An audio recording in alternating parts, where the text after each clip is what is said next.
Welcome to Fun with Annuities with your host, me, Stan the Annuity Man, America's annuity agent. Can annuities be fun? Can contractual guarantees be fun? Absolutely they can. Find out the brutal facts about annuities with no sales pitches or high-pressure nonsense. Just the brutal and factual annuity truth, which is all you need to hear. Let's have some fun with annuities, and let's have that fun start right now.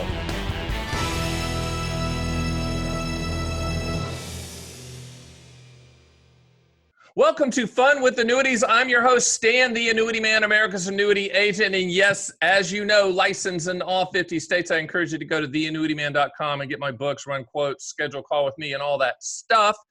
I want to welcome everyone on all major podcast platforms that's listening to this as you're driving or if you're on a treadmill. I don't like you because you're making me look bad. But, and we also have a YouTube channel called Fun with Annuities if you want to see my face. You can't see our guest face because he's wearing a mask. Yes, back by popular demand. And one of the most hated people other than me in the annuity industry, Mr. FIA-X. Welcome, Mr. FIA-X. How are you? I'm good, buddy. Good morning and afternoon for everybody. Don't give away where you're sitting. You know, you know, people are trying to figure out who Mr. FIA-X is. Well, have they been donating to the pot? You know, there should be an ongoing a pot for if someone actually guesses your name, which of course I will never admit to. But, you know, it is what it is. Once again, we are talking about fixed index annuities, formerly called equity indexed annuities, designed in 1995 to compete with CD returns and gold. Guess what? That's what they do. But one of the most overhyped, oversold, overpromised sociopath products on the planet. If Bernie Madoff was alive and out of jail, he would have chosen indexed annuities to push because it's a sociopath's dream. You can promise anything. You can promise absolutely anything, and no one's ever going to get mad because it's a fixed annuity. You're not going to lose money. It literally is, you know, the Ted Bundy annuity package. And but with that being said, I sell more index annuities than most people on the planet. I like them as a delivery system for income rider guarantees and CD type or a little bit more than CD type returns. With that, Mr. FIA-X, what's happening out there since the last time we talked? I know that you're in the inner circle. You're at the meetings that nobody else can get into. What's going on in the indexed annuity world? Let's talk about the end of the year, because this is when everyone has to qualify for their trip and their perks and their bonus and the extra cash and the soft dollars and the under the table and where do you want me to start? Well, and I always tell people, if someone's showing you one indexed annuity and they say, this one's the best one for you, that means they're going on a trip to Spain with their girlfriend and or boyfriend and or spouse, whichever one they choose. Or if they write enough, they'll send all of them together. So there you go. It all depends. I mean, it is the end of the year, and that's something, you know, a lot of these companies operate off of a true calendar year, January to December, right? 31st. Right. And then they have this limited time to make qualifications for certain things, certain bonuses. A lot of the companies give them marketing dollars, reimbursements, and they have to hit a number to get there. So this might not be in your best interest, but it's certainly in their best interest. And I can say this unequivocally, Stan doesn't go on trips. Gave them up 20 years ago. I don't. And if I qualify for them and my family sees the destination and they go, you know what, Dad, can we go? I typically send my family, which really makes the CEO mad because they're looking for Stan the Annuity Man and they meet my daughter. Yes. They don't, I mean, the reality is this is what's happening though at the end of the year. And now, you know, so they've got to make their quota. They have to make their stuff. They've promised stuff to companies. Then they have to deliver for the company to deliver back to them, their bonuses, their rewards, and all these things are coming. And there's a lot of money getting ready to exchange hands in the next 10 days. Yeah, it's pretty scary. I'm getting a lot of calls from people that are getting pitched the indexed annuity pitch, the sales pitch, which is Just as I'm getting ready to say this for everyone listening, what I'm getting ready to say is not true, okay? Or there's a hole in it. You're going to get an upfront bonus, Mr. Jones. You're going to get market upside with no downside. You're going to get free long-term care, and you're going to get a lifetime income stream with this income rider. Only one of those things are true, the lifetime income stream with the income rider. But if that is your goal, then we have to shop all carriers for the best lifetime income benefit rider on the planet. And oh, by the way, the only person who has a calculator for income riders that is available to the public, quoting all carriers, is yours truly, The Annuity Man. You go to theannuityman.com, and you can use all of our calculators, SPIA, QLAC, income rider, etc. You can see a live MIGA feed, but the reason we don't have a live indexed annuity feed is that the rules of the index option strategies can be changed at the discretion of the carrier. So to put something up there is misleading. Yeah, what's good today won't be good in 30 days from now. And so let's focus on that, because here comes the next sales pitch. You ready for this one? Yes. Stan touched on this briefly. So some carriers may not have put all their money in play. Some carriers may not have hit the numbers that they want. So you're going to see a fire sale, a bonus, something so extreme. Right. That nobody in their right mind would go, well, why would the company give away 20%, 30% free money? They're not. So I know, Stan, you always use that. If you can't figure out who the sucker is in the room, it's probably you. Well, and I also say upfront bonuses is candy for the stupid. It's like going to the car dealership and buying a car for the stereo system. You cannot be that stupid. And I actually told someone the other day, he goes, well, I got a 25% upfront bonus. I said, please tell me you're not that dumb. Please tell me you didn't make the decision. And he's like, yeah, actually we did. I'm like, oh my gosh, that's horrific. Mr. FIA-X, I'm excited for you to be on here, obviously because you're so dynamic and good looking behind that mask. The other reason is I want to dig into the go-go product right now. Index annuities have been around since 1995. Since 2008, they've been like this sociopath, one size fits all. If you ever wanted to know where the timeshare salesman went that got fired, no offense to timeshare salesmen, but the ones who got fired are now selling indexed annuities. I'm not saying all people are bad in the industry, but it does gravitate toward that person. I'm hearing a lot, Mr. FIA-X, about buffer annuities and shield annuities and what I call co-pay annuities. Can we talk about that? I'm sure that in your spare time, you've looked into these monsters. And to me, having been in the business a long, long time, this is what happens when interest rates are low and companies have to invent structured products out of midair to be profitable. Am I right about that instinctually? Well, let's take this backwards a little bit, because I think you're hitting something here. Let's go back to 2006-ish, right around there, but just before the crash, right? You know, income riders were starting to come out, and people were selling them, and nobody ever looked at the income rider and understood, really explained it. They just said, you get a 7% guarantee and blah, blah, blah. And you and I both know you don't get a 7% guarantee. You get a fictitious number that rolls up that dictates your income. And it's just what it works. Yeah, that's not interest. I always tell people that's not interest. Jimmy Carter is building houses in Georgia, hopefully at age 95 at the time of this taping. There is no such thing as that, even though people call me every single day and say, I bought a 7% annuity, I bought an 8% annuity. And that doesn't make it bad. No. It just makes it that you either misunderstood or the agent misunderstood and didn't explain it correctly. I'm going with the latter more often than not. Exactly. Back then, they definitely didn't know they did it. And what was funny is because there's fees associated with those riders, and then they would come out, and what would happen is, I'll never forget sitting with a group of people, and they were all taking phone calls, and it was amazing that the clients were saying, well, my statement was negative, and you told me that I can't lose any money in my annuity. Well, you didn't lose any money, they just took the fee out. Right. Which is still losing money in my book, is how it all works out. I mean, it's less money. And by the way, for people that just as a reminder, Mr. FIA-X, we cannot reveal his name because he's truly an indexed annuity insider. He's been there from the beginning.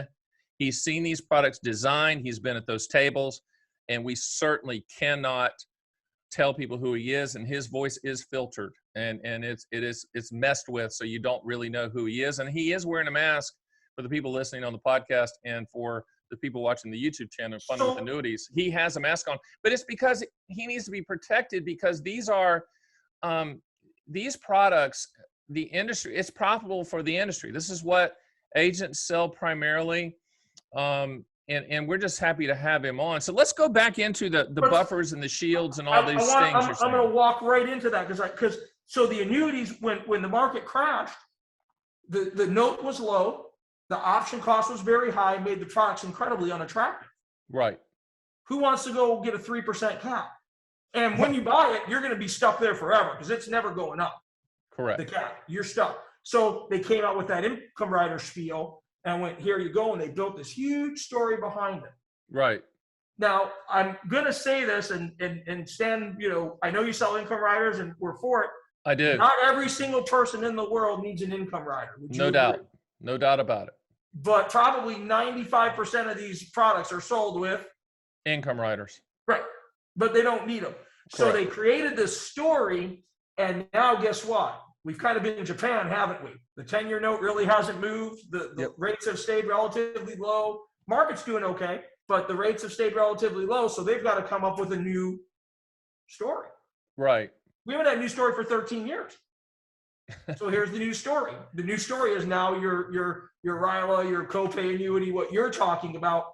And I did do a little digging. And so basically what they're saying is if you're willing to absorb some of the loss, we'll let you play for a little bit more. Sounds fair. So let's put that in English a little bit, and even dumber English, which is the English that I live in.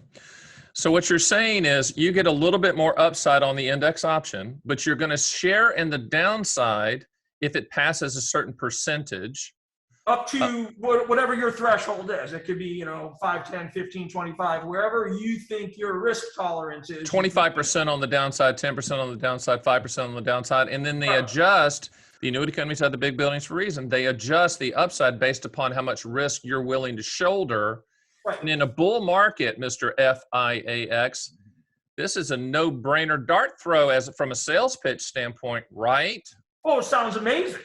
Because, we're going to keep going up, and people forget. I always call it investor amnesia because that's what they have. We've all forgot about 07, 08. Mm-hmm. Everybody's forgot about that. But here's the purpose of annuities. You buy them why? For contractual guarantees. You buy them why? So I don't risk my money. You buy them why? So I have guaranteed payments that I can never outlive. Yes. If you're going to take the risk, well then go take the risk and get all of it. And here's why I say that. And I'm not giving investment advice. I'm not saying that, but I was looking through some literature of one of the top companies that sell this. And if you chose one of their choices of the risk tolerance or their most crazy, deepest risk you can take, right? We're going to swing for the fence, right? Right. Over 99% of the time, it never happens. So you're hedging for less than 1%. The story that they're pitching.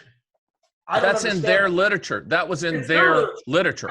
Yeah. So you're somewhere between, looking at all of it, it happens between about 94 and 99% of the time, a little over 99% of the time. What they're telling you to worry about never happens. And they can change the rules. Yeah. So I don't understand why that sounds so attractive to me. If this isn't going to happen 99% of the time, what do I need you for? Well, and this falls under the RILAs you hear, the registered index products that are out there. And I just call them copay annuities because, I've been in the business a long time. I was with UBS, Morgan Stanley, and Payne Weber, and UBS, and Dean Witter. They're all the same, so the names don't mean anything. But there's such a thing called margin call. And there's not many people in the world that really, really understand margin. And when I was a broker, an investment advisor, a master of the universe, Mr. FIA-X, I had to do an IQ check on people that I would allow to use margin. Now, the copay annuities that we're talking about are not, you're not getting a margin call, but it's pretty darn close. I never thought there would be an annuity with a margin call. But let's just say your buffer on the downside you chose is 10% and the market goes down 22%, they're going to take it out of somewhere. You don't have to come up with the money, but they're going to take it out of your account. Am I right? So why wouldn't you just do this? Let's just say I put my money in the market, and when the market went down 10%, I just sold my position and waited. I agree. I mean, this could be, and I know I'm going to get hate mail. Bring it on. Let me just tell you. We're going to get hate mail for this. We're going to get kind of hate mail for this. Well, you don't get it because no one knows where to send it. But here's the thing. This is a consumer podcast. This is not for advisors and agents, but those guys and gals all listen. Bring it on. Bring it on, and I will factually fillet you like a flounder. Because you know instinctually, advisors, that what Mr. FIA-X and I are saying is true. It's absolutely true. So the question I have from a fiduciary standpoint, Mr. FIA-X, is how is this in the best interest of the client?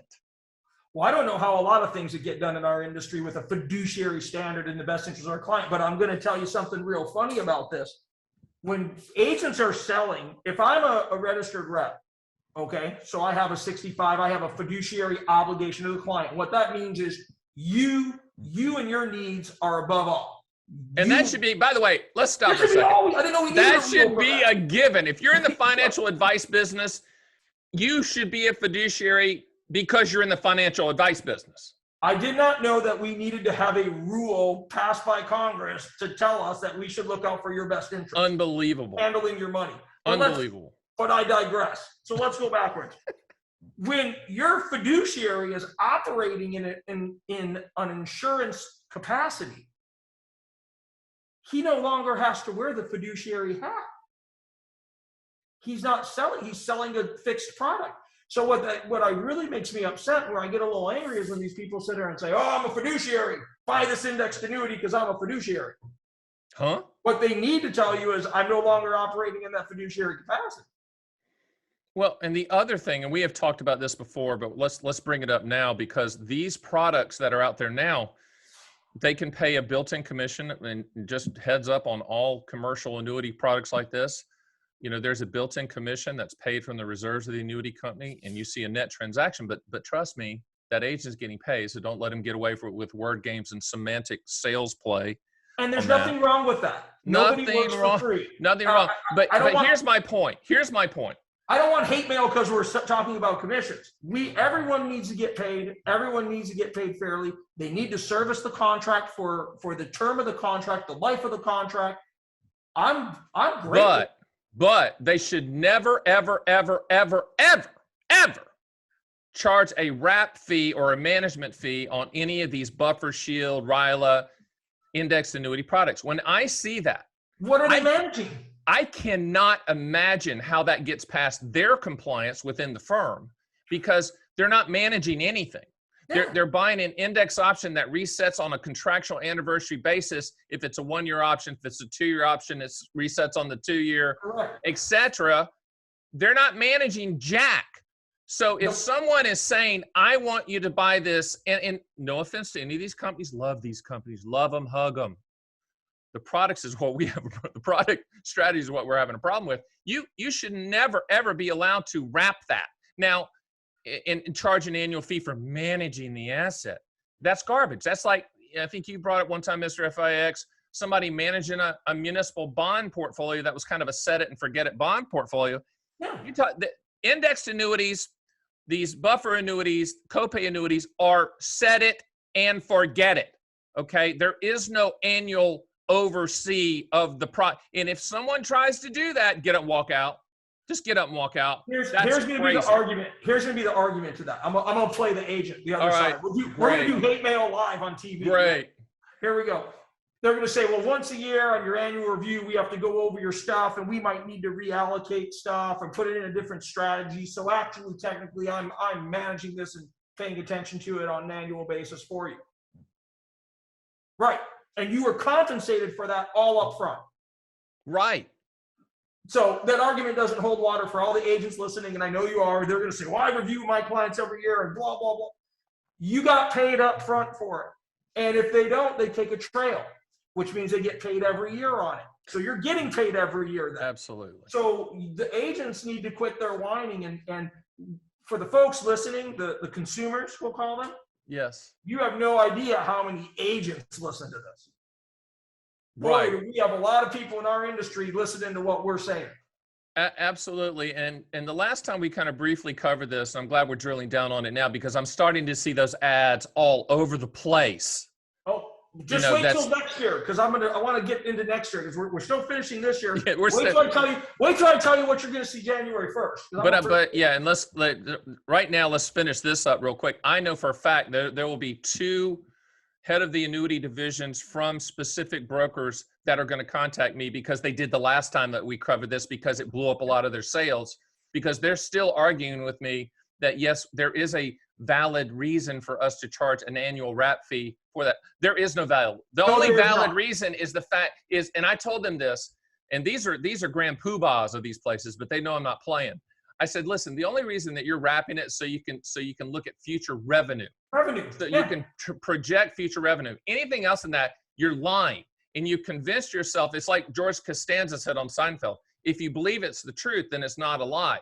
A lot of these people that are just convincing themselves that it makes sense for them to wrap these things. The bottom line, and let's kind of tie up the bow on the buffers and all these other copay annuities and all this other stuff that seems so wonderful, but yet you're sharing in some of the downside.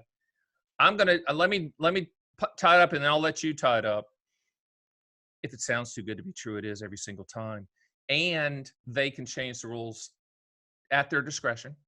They meaning the annuity company can change the rules at their discretion. Okay. And these are CD products.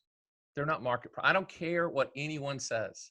If you want market returns, don't buy an annuity. And yes, for your variable annuity people out there, I understand you got mutual funds and this bull market is doing great, but you're still limited with your choices.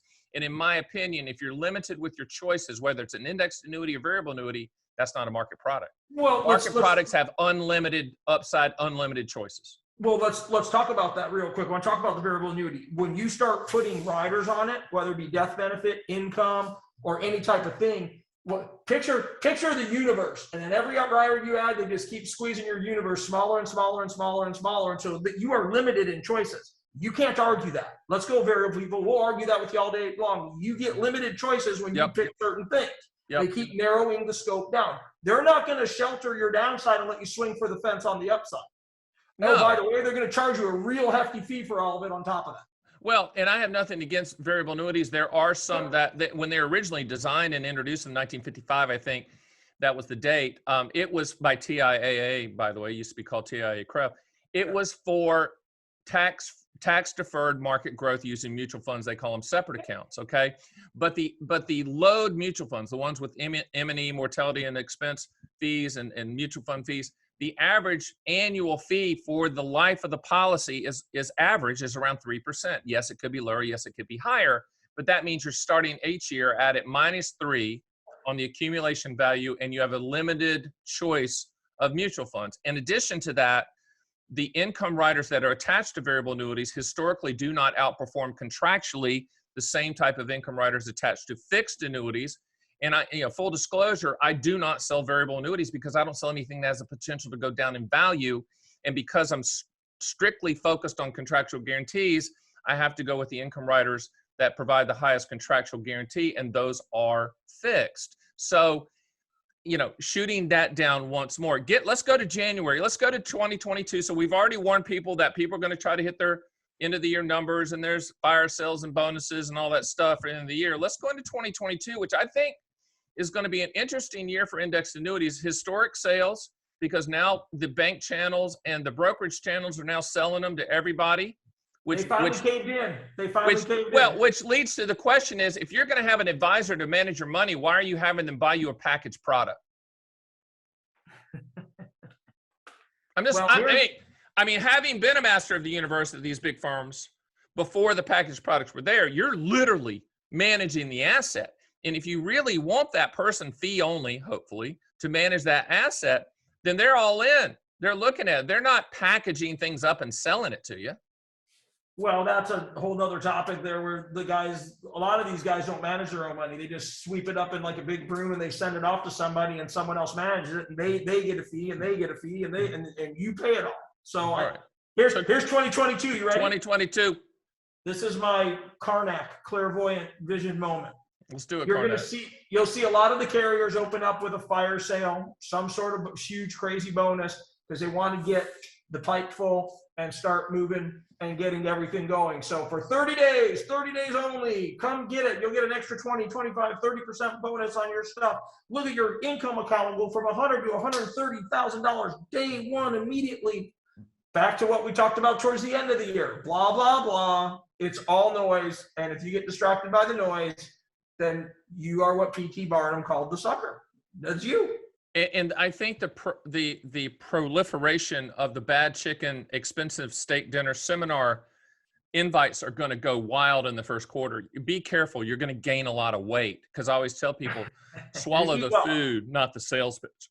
Yeah, you're going to eat well. Yeah, I think, depending, we'll see how the rest of this winter goes with this COVID and what they're starting to do. True.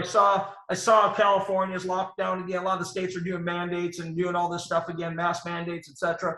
So we'll see. I think the American people have had enough of it, and they're going to go live their lives and do what they do. Yeah, but if it's mandated that restaurants are closed, the only positive thing, I said this a long time ago, that COVID brought to the table was it shut down the bad chicken dinner, I was going to say something. steak dinner seminar. That was an absolute positive.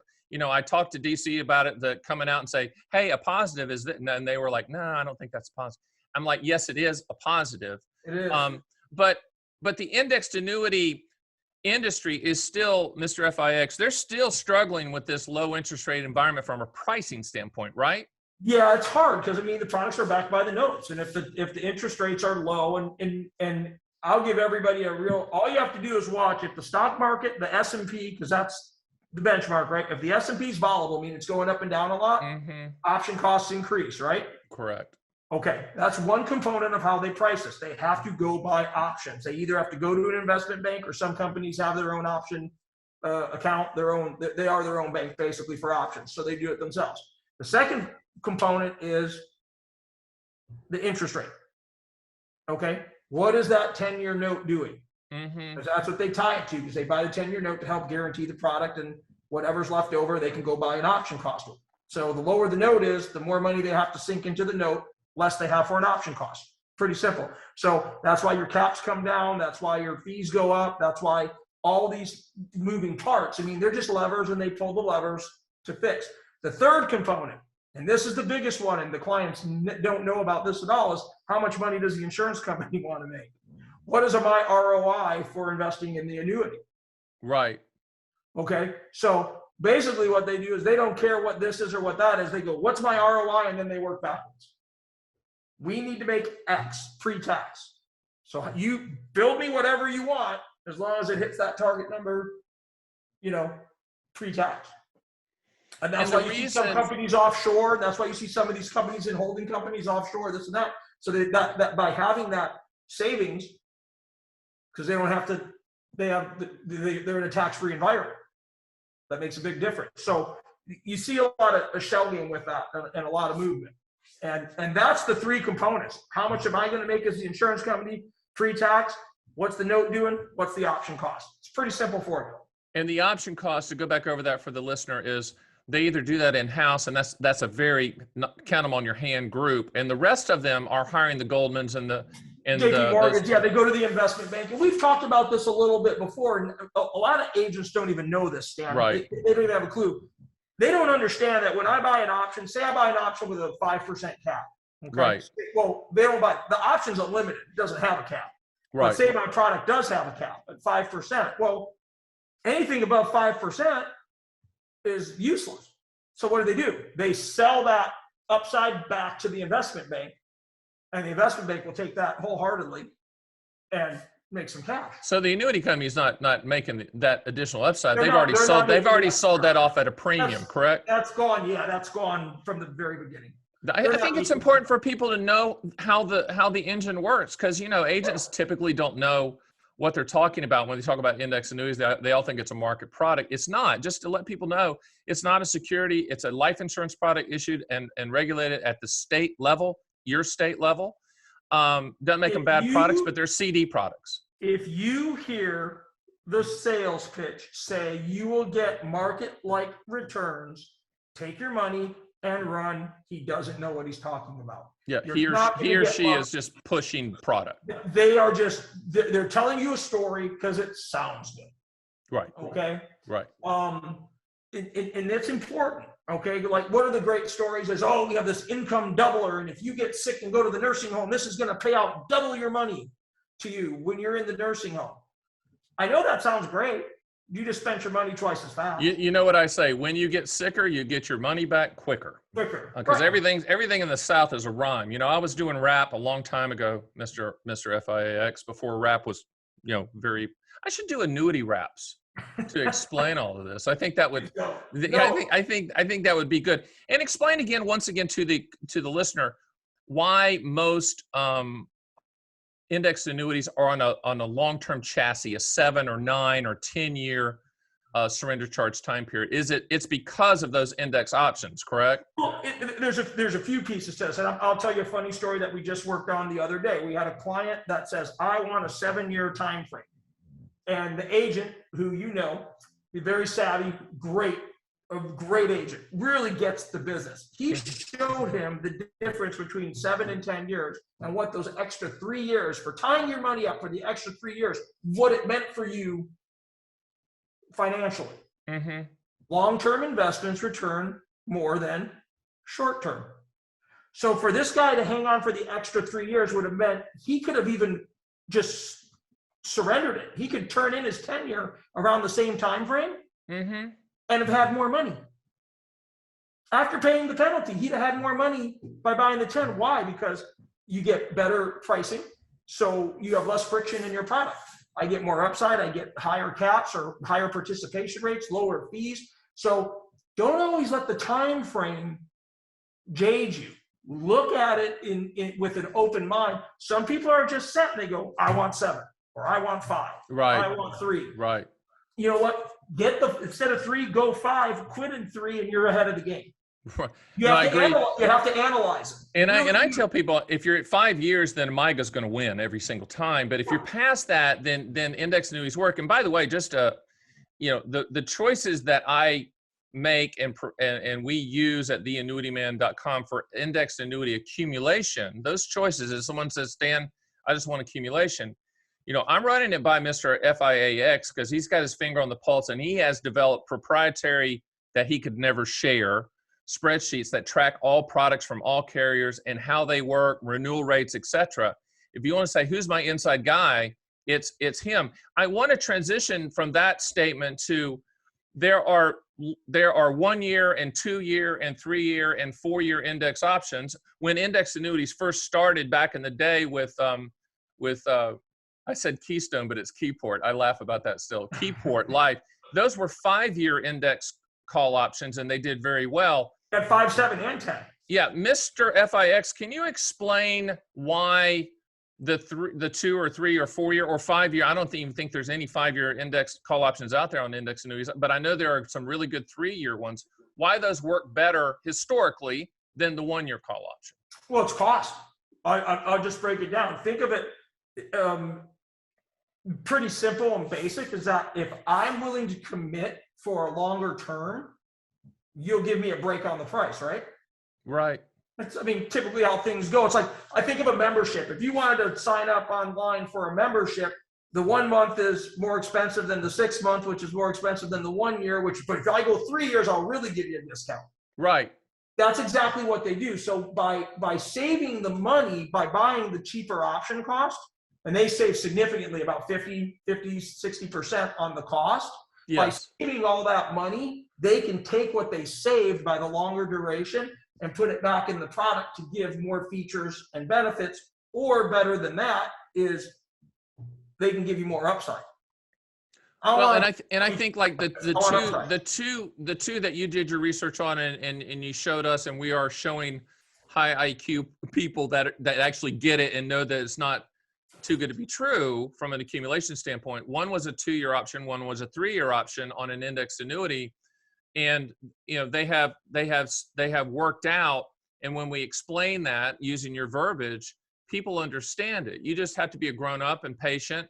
And the reason that most indexed annuities have a 1-year call option is most people aren't patient enough to hang in there, but it's a reflection of investing as a whole. If you hang in there long-term, you're going to do okay. Now I don't look at index annuities and investments. I look at them as transfer risk principal protection products, because worst case scenario is you don't lose any money.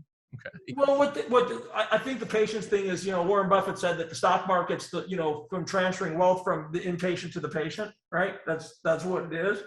And you're right. People don't have the patience, but the other side is the sales side. We'll talk a little bit about some psychology here for a second. Sure. You sell this on the 1 year, and the premise is it goes 1 year, it locks in, and you never give it back. Right. And then next year you compound off that amount. Well, let's break this down real quick. That's factually kind of accurate. So I put it in for 1 year, it goes up, it locks in. Next year when I renew, first of all, I'm going to get compounded probably with a lower rate. Why? Because the insurance company is going to adjust that cap based off of market conditions. Right. Which I think is a bunch of crap. And here's why I'll say that: because you bought the 10-year note. Doesn't matter what that does, you already have that in your pocket. So the only thing that could really change is the cost of the option, correct? That is correct. And the way That's the only moving part at that point. And so the annuity company would you say, Mr. FIA-X, that they prefer the 1-year call option because it's a little bit more profitable to them because they can continue to resell the upside to the investment banks? I think so. I think so. And here's why I would say that too is if you use a longer term option, you do have to pay more money up front. It's more expensive in the short term to buy a longer term option, but it's much less expensive over the long term. And we saw a company kind of get their hiney in a bind back in 07, 08 with that. Yeah. And they sold. They sold their company to a bigger group, and who I'm talking about. But and it was because of the longer duration on the option. That was what it was. So back to where I was. And so the story, Stan, was it's like a ratchet. Remember the guy on Dateline when they did that? He's swinging the ratchet around in the seminar. It only goes one way. It can never go backwards. There's a huge cost for that. And you are paying it with a cap, a lesser participation rate, or a higher spread. As the client, you are going to pay for that. Okay. If you take that longer duration option, yes, you'll have a little bit of up and down. Mm-hmm. But let me ask you a question, Stan. Are annuities sold for 1 year, 3 years, 4 years, 5 years, 10 years, 12 years? They're typically 9, 10, 12 years. I mean, indexed annuities went through a bad patch a few years back where agents were selling 14 and 17-year surrender charge products. The state stepped in after a lot of complaints, and now most states have 10 years as the longest duration you can lock in. I know there's still some states out there that have no limit. So if someone's pitching you a 17-year or 14-year surrender charge product, you can just kind of figure out what their commissions are. Commissions are commensurate with the length of the surrender charge time period. You can kind of correlate that. They've come down a little bit because of the note, but here's where I'm heading with that, which I think is important. Where I lost my totally train of thought on that. So there you go. But the purpose of that's all the partying that you do. By the way, you're going to get that. Come back to that because I do have a question. Because before I forget it, we're in that age group that we are having cognitive decline. Yeah, for sure. Okay. I did a podcast recently with Kerry Pector of Retirement Income Journal, and he's talked about the Bermuda Triangle of annuities, where these offshore entities are purchasing blocks of annuities, and he's not sounding the alarm, but he's pointing a flashlight at the roach because this could get interesting. Do you have a take on that? I would love to hear your insight on what's happening with these Bermuda companies and companies from outside the United States, which means they're not regulated, which scares me and you, right? Well, well, the reason why they do it is what we talked earlier. It's all for the tax savings. it juices their return from maybe 12% to 30% because they don't have a tax obligation because they're offshore. Should the consumer be concerned? Kerry Pector was going in that direction, tiptoeing there, and I understand why. Do you think there's some exposure to that? I'm not there yet, but and I really haven't delved into it too much, but I see where he's aiming. And what if things do go bad and they're like, well, hell, we're offshore, sorry. I know, and I But my bigger thing too, Stan, this is I think is very important for the consumers to understand. There's really kind of two kinds of companies. There's a stock company and there's a mutual company. Okay. Stock companies have to report to shareholders, meaning, boy, we better do whatever we need to do to juice up our share price, or they're going to remove us. Right. It's like Blazing Saddles. We're going to lose our phony baloney jobs here. We don't, So the reality of it is you're accountable to the shareholder, not the client, not your customer, not the consumer. Whereas mutual companies, different ball game. See, I like the mutual company and I like it better. Why? Because the mutual company doesn't have shareholders. You have members. And when you buy a policy, you are a member. Right. And when you become that member, they are responsible to you. Right. I personally, I had a preference of where I was going to do my business and put my money into something. I put it into a mutual company versus a stock company. Do you see more and more, because there's a lot of capital out there looking for homes to place it. Do you see a lot more consolidation in 2022 in the industry? In the index annuity space? On the insurance company side, I don't think so yet because everybody's posting record profits. Got it. But I will tell you this: those Bermuda companies and that Bermuda Triangle and all those offshores, a lot of those were all started by hedge fund guys, right? Yep. All Wall Street corporate raider hedge funds, and they like to buy everything 50 cents on the dollar. Yep. So they're waiting for this to trickle back a little bit, and then they'll come start swooping in, and you'll see more things pick up. In our industry, on the insurance side, I think you see a lot of consolidation, and I think marketing organizations will keep buying other marketing companies until you're going to condense this thing down into probably 5 or 6 super IMOs. Sorry, that was Stan and I lingo. Independent marketing organizations. Yeah, and for people, when agents contract with indexed annuity companies or annuity companies in general, there's typically a 2-step distribution. There's a middleman called a sales and marketing organization, independent marketing organization, however you want to call it, IMO, SMO, that do all the contracting, et cetera. Not everyone is as tech savvy and master of the annuity universe like the annuity man. There's a lot of one-man shows out there that sell, one-woman shows that sell annuities, and these marketing organizations kind of help them do their entire practice. I want to also ask you about we're seeing the buffer type annuities, the copay annuities, the RILAs, all that stuff. Anything new that you're hearing in your meetings on the index annuity side on what they're trying to do different? Because I have this feeling we're going to be blindsided by a new product type going forward. I got nothing right now, but I tend to agree with you on this. I mean, look, we're 13 years and the note is horrible. Yep. So they're going to have to figure out something.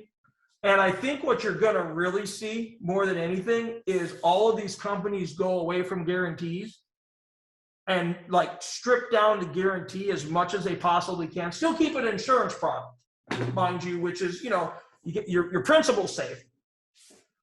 But they're going to probably strip away a lot of guarantees. And the reason why I say this, I think if you look at indexed annuities as a whole, Stan, the guarantee, if you look at the base guarantee, it's like what, 1.875% of let's just say 1% to be savvy. Yeah, say 1% to be satisfied. So you have a 1% guarantee of what you put in, et cetera, et cetera. At some point, they have to reserve for that. The insurance company, if they give you X, they have to make sure X plus an extra nickel or so is there. I mean, they have to have that reserve. So if they say you got $1, they got to have $1.05 or something in reserve, right? I truly think you'll see all that get wiped away. And I think they will just go, look, your principal's here. And then that way they don't have to reserve. And then that way they can, well, let's just call it what it is. They make more profit. Yes. They give a little bit of it back in a higher rate, a higher this, more, don't ever, ever confuse features on an annuity with benefits. Never. Very nicely put. By the way, just to echo what Mr. FIA-X said, arguably the largest issuer of indexed annuities just announced a month ago that they are going to lessen the guarantees and on their index products and all the products across the board. They're going to do exactly what Mr. FIA-X said, and they're the leader. So that's kind of the canary in the coal mine, because now other carriers, I think, will follow suit. And the ironic part about them announcing it, and we have no problem with that company, love that company, represent that company. They're big and massive and huge. But I really don't sell a lot of their stuff because why? Their guarantees aren't competitive. Their contractual guarantees aren't competitive. But I did think it was interesting that they came out publicly and said that. So I've always told people, don't buy hypotheticals, theoreticals, back-tested, hopeful agent return scenarios, unicorns chasing the butterflies, because it never comes true. And what this number one carrier said is, we're going to sell hypotheticals, theoreticals, projections, and unicorns chasing the butterflies. That's what's going to be our primary. And that's what the ironic part is, that they've kind of been doing that for the last 5 to 7 years anyway. I just think they finally came out because they're European owned and they have a base here in the United States. And they said, we're going to do that. I understand the business model. I'm like you, I get it. They want to make more money. It's a tough environment with interest rates. But what people have to understand is, be careful not to buy the back-tested number. It sounds too good to be true, because it is. Well, do you see more and more of that in the industry? Firms coming off that? How about that? No, you just hit on something really good about the illustrations and all the pie in the sky and unicorns and all that good stuff. And the illustration. Never buy the illustration. And here's why. If you like the way that illustration looks, you're 10 years too late. Bingo. Because every day that you view that illustration, if I run that illustration one day later, totally different. And the next day, totally different. And the next day, totally different. And the next day, totally different. And you can move by a day or two and go from a huge return to nothing, just like that. And in some states, it's illegal. Correct. They're starting to implement laws to say you cannot show back-tested numbers on life insurance products like Index Universal Life, where it's really juiced, and there's some really bad sales practices going on, and on the index side as well. Well, let's just do this, Stan. I'm going to ask, and for all the people listening, does the stock market or anything move in averages? Good point. No. Never. In the history of the market, it has never returned the same return 2 consecutive years. Yep. Never. Ever. Never, ever. So, and never will. And never will, by the way. It won't. Yeah. I mean, I don't think it will. I really don't. No, it won't. But I would take that bet. If I could get that bet, that's what I would take. But so my point being is this, is when you show averages, it's incredibly misleading. Yes, it is. Because it doesn't move that way. The market moves in peak and valley. And for our products, what would really be the greatest, and this won't make sense to people, is when you actually buy your product, you'd love for it to just crash. You want it to go all the way to the floor. Why? Because when you reset and you catch the spike, it goes all the way up. Right. And so in perfect theory, you'd want it to crash for 2 years or 3 years and then go up for 2 or 3 years and then crash for 2 or 3 years and go up for 2 or 3 years, because that's how you would maximize your return. Right. But, oh my gosh, if it crashed, people would freak out. But in reality, we have a horrible, horrible, horrible investment philosophy of people love to buy high and sell low. They love it. It's amazing. The institutions love it because people are just providing liquidity to the big money. So that is what it is. It's happening right Mr. now. FIA-X, I try to imagine being you sometimes and being that smart about indexed annuities. And it's a lot of responsibility, Stan. Thanks. I'm just, I kid, but I want the listeners to understand how valuable it is to have Mr. FIA-X on and for him to take the risk of coming on and telling the truth about these products. Once again, we're fans of index annuities. We're just not fans of how they're sold and how they're pitched. I don't like how they're portrayed. I think when anyone says you're going to get market-like returns, that's BS. If anyone says, oh, they're safe, secure, you got market-like returns, no, you don't get market. Is it safe? Yes. If you follow the contractual rules, it's safe. If you play by the framework, it's safe. Are they for everybody? No. But I think my biggest problem I have with these is these guys, and Stan, we've talked about this for almost 20 years together, is they are so one size fits all. It's such a panacea that they can cure everything with an annuity. And then after it was an index annuity, couldn't cure it. What the index annuity with an income rider will sure cure it. And then and now a buffer annuity. And now the buffer annuity, well, those were horrible. This will really cure it. Right. And it just, right. What you really need to do is one thing. This is your money, folks. It's your money. You tell Stan what you want it to do, and here's what Stan will do. Stan's going to explain the rules of the game and just keep you in the lines and tell you if it's not possible. And that insight from Mr. FIA-X comes from a person that we're going to have to do this just to see what the number is. But I'm going to guess he's been behind and recommended and overseen multiple billions with a B sales of indexed annuities. So when we're talking about indexed annuities, he is weighing in from a person that has suitably and appropriately placed multiple billions of dollars with his group. I'm just going to say that with indexed annuities. So I just want you to understand he's a fan, but he's just not a fan of how it's sold. We don't blame the carriers because to a point, sometimes we do, but the majority of the time they're just putting it out there, and then the army of agents say what they want to say, and it's hard to regulate that. You can't police what comes out of their mouth. I mean, the products are static; they are what they are. But you said a very important word there. Billions. Well, I like that word too, but the word was sold, and I think where Stan and I have a real hard time with this is annuity should be bought, not sold. And that's what we said. That's we've actually trademarked that for our site, which is where annuities are bought, not sold, because you're buying contractual guarantees. There's never an urgency to buy that. There's an urgency for you to understand what you're buying. Yeah, there's no annuity emergency, folks.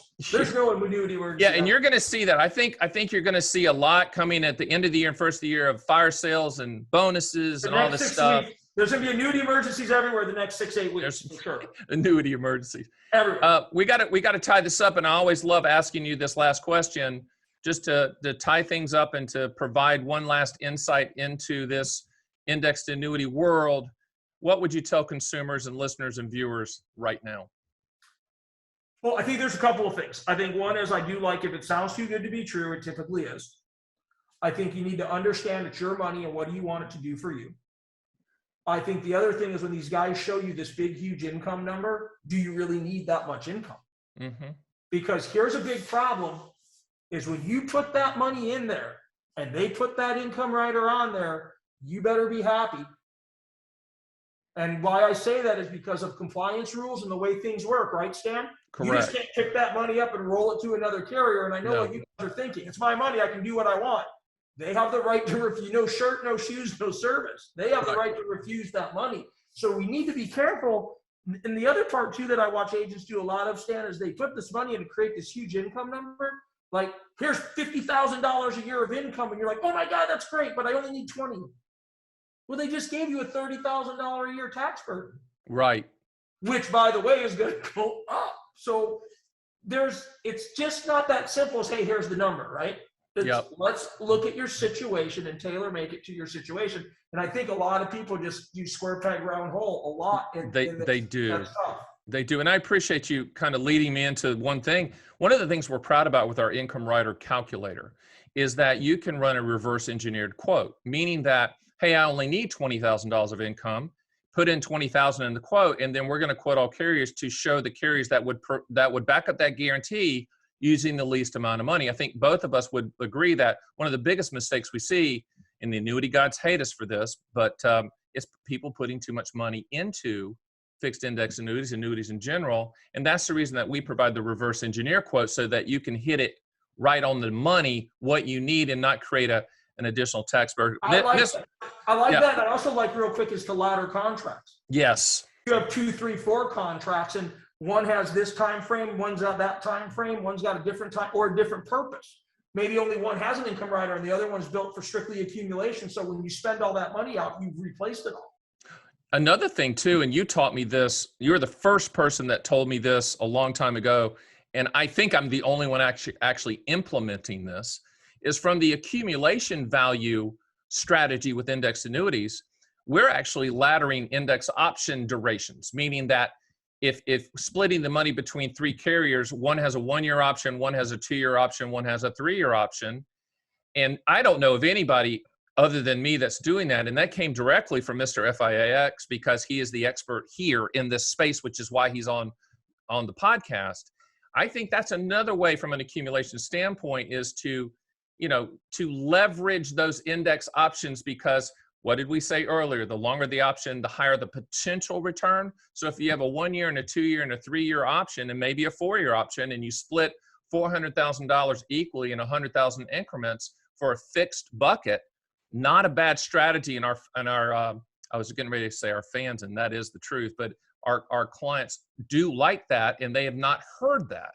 So once again, what I want people to understand is, hey, you're talking to a guy. Me, I sell more index annuities than most agents on the planet. I just, again, horrifically bothered by how they're sold. And Mr. FIA-X is behind billions of sales. We just want you to be careful out there, and want you to put your thinking caps on. But hey, I really appreciate you joining me, Mr. FIA-X. You obviously will be on again in 2022 as things change. But I want to thank all of our listeners and viewers for joining us once again on the #1 annuity podcast on the planet, which just happens to be called Fun with Annuities. See you next week. I want to make sure that everyone wrote down our predictions, because I want to show how true they become. You watch. All right. With that, see you next week. Okay. Have a good one. Take care, everyone. Take care. Thanks for listening to Fun with Annuities. Please hit the subscribe button and make sure to go to my site at theannuityman.com, where you can run your own SPIA, DIA, and QLAC quotes and see a live feed of the best MYGA fixed rates in the country, and even get indexed and income rider quotes as well. You can also sign up for my 6 annuity owner's manual books, and I'll ship them for free and under no obligation. I also encourage you to schedule a one-on-one call with me, Stan the Annuity Man, so we can have a full discussion of your specific situation. It will be the best brutally factual and truthful advice you will ever get, and that's one guarantee you should definitely take advantage of. So join me next time for the #1 annuity podcast on the planet, Fun with Annuities.